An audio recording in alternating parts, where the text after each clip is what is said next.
नाशिकच्या गोदा घाटाजवळील टाळकेश्वर मंदिर परिसरात काल मध्यरात्री भीषण अपघात झालाय। रिक्षा पाण्यात पडल्यानं रिक्षा चालकाचा मृत्यू झालाय।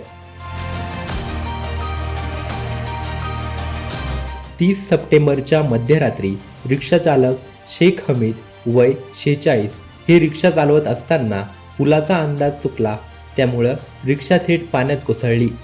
रात्रीची वेळ असल्यानं मदत मिळू शकली नाही आणि ते रिक्षातच अडकले।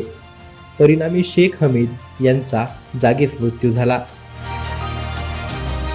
सकाळी ही घटना लक्षात आल्यानंतर स्थानिक नागरिकांनी अग्निशमन दलाला माहिती दिली।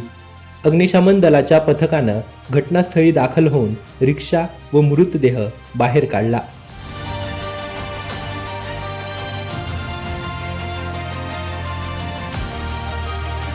मृतदेह उत्तरीय तपासणीसाठी जिल्हा शासकीय रुग्णालयात पाठविण्यात आला आहे। या घटनेचा पुढील तपास पंचवटी पोलीस करीत आहे। Bureau report, Nashik.